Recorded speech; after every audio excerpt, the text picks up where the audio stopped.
You know my heart. Why would I ever say, yes, go murder people? This is so much deeper than just one. I understand your sentiment. I do. But this is also so much deeper than just one person. This starts at the home, okay? This starts with family. This starts with a seed that grows and grows. You can choose to have evil in your heart, or you can choose to have light.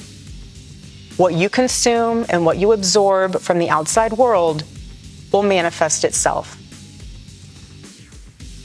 No, I will never agree with political violence. My husband is a victim of it. I'm a victim of it. But what I'm trying to say here is that we can blame everyone else. We have to look in the mirror. When you become a father, when you become a mother, how are you raising your kids? Erika Kirk's town hall, platformed by the billionaire family, the Ellisons, and Bari Weiss, was a dud on CBS. However, Erika Kirk knew Trump before she knew Charlie. She actually won Trump's Miss Arizona pageant. Her parents are both from military intelligence family. Her dad did Raytheon arms deals with Israel, probably unrelated. And Erika Kirk was part of running an orphanage in Romania where children went missing. Enough children for Romania to permanently ban the orphanage and permanently ban Erika Kirk. Do you know how f***ed up you gotta be to get banned in Romania? Andrew Tate is the mayor there. You really gotta push some boundaries. rightfully, many comedians would weigh in, like Sammy Obeid. Are you taking responsibility, or are you giving them a device and saying, go down that rabbit hole? I'm trying to go to Pilates class. You can just sit in the corner and look at your iPad or look at your phone and go down that rabbit hole and see what you can learn from that instead of being a parent. So my call to action from that is, parents, step up. Do you want your kid to be a thought leader or an assassin? That's where we're at. Do you think our political leaders have a responsibility to turn the temperature down right now? Well, I think everyone has a responsibility to do that, and I'm doing my part.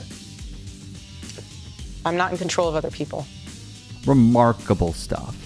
Erika Kirk rails against moms going to Pilates and not raising their kids, while she's done every show under the sun. Quite ironic. Mind you, this is when Epstein was still active, so I'll let you connect the dots. By the way, I'm not suicidal. For the record, I am quite happy, okay? You heard it here. But the weirdest thing about Erika Kirk, she met Charlie Kirk, not on Christian Mingle. She went in to interview at his company, Turning Point USA. He said that he fell in love right away. Now, 4 years later, he's dead. And she has now inherited Turning Point USA. She's doing podcasts on it, too. Like, I'm so excited. Like, to my future wife, please wait 2 months after I die before doing a podcast. 3 months if it's my own. Come on. When you look at how fast she moved on, and then you look at how it started and how it ended, how it started was not romance. How it started was her going in for a job, and how it ended was her getting a promotion. So I'm just saying. It was probably Tyler. Wild recap, but there is more.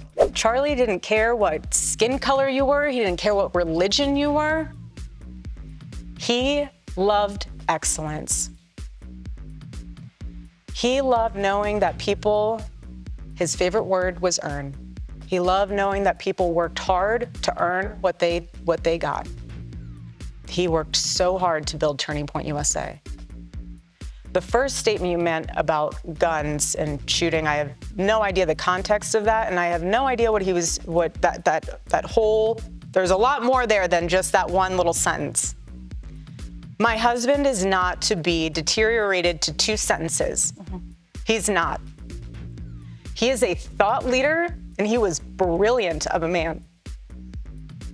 So that's fine if you want to take words out of his mouth or out of context without the whole thing in perspective. But that's the problem. It's a decent try at running cover. Meanwhile, and then says, I don't know the context he said that gun thing in, so you didn't even do it. You didn't even do it. You didn't even watch the episode, and I got to watch it now to understand why it wasn't as bad as that says. There's also the pretending that you've never heard those things. Like when she was asking and she's like being like, you're like, she does this face for her. She goes, stop, you've known. They prepped you on this question and they prepped you on not to give an answer, and it's fine. Grief is whatever. Someone dies, of course they feel grief, but it's just the moment it's used to then spread a propaganda. It's like, well, you have to treat it. You have to treat it purely as the propaganda that it is. Yeah. You know, I don't know if when Erika, does like comes on stage and like has her one tear, how much is, of course, that she lost someone? How much is she's connecting to some other thing or doing a full acting exercise? It can be real and really be used to like. But it is. But it is very. There's no different than an actor, like being like, it's not. I have a real thing. I can use it, and I know it'll make me get to the moment that I need to achieve in this performance. So I'll use it. Gianmarco Cerezi and Russell Daniels also weighed in on the debacle that CBS aired. What I don't want to have happen is women, young women in the city, look to the government as a solution to put off having a family or a marriage because you're relying on the government to support you instead of being united with the husband where you can support yourself and your husband can support, and you can guys all combine together. But I just find it so ironic and so interesting that a heavy percentage of the individuals that voted for him were female. Just an insane thing to say. Because you actually allow yourself to be afforded all of the luxuries of all of the civil rights fight that the suffragettes and other women fought for you to be able to be a full-time working mother, to be the CEO of a company. You just weaponize your gender to rubes so that you can grift off of them.